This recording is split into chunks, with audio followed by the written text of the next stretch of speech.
অন্যতম দরকারি শিল্পপণ্য টিনের দাম কমেছে বেশ বড় ব্যবধানে। একদিনে প্রতি মেট্রিক টন এই শিল্পের দাম $402 কমে মঙ্গলবার সকালে বেচাকেনা হয়েছে $40,378। যদিও সপ্তাহ ব্যবধানে এই ধাতুর দাম বেড়েছে 6.14%।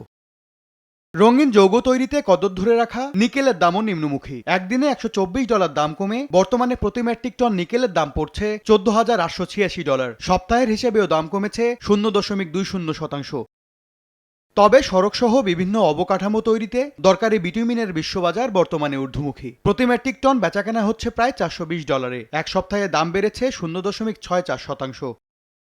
আরেক শিল্পপণ্য অ্যালুমিনিয়ামের দাম সপ্তাহ ব্যবধানে 1.24% বেড়েছে। প্রতি টনের বর্তমান দাম পড়ছে $2,909।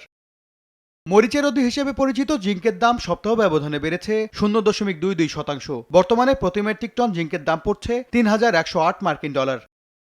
ইলেকট্রনিক যন্ত্রপাতি তৈরিতে চাহিদা মেটানো লেড বা সীসার প্রতি মেট্রিক টন দাম পড়ছে $2,008। মূল্যবান এই ধাতুর দাম একদিনের ব্যবধানে 7.45 আর এক সপ্তাহে বেড়েছে 0.34%।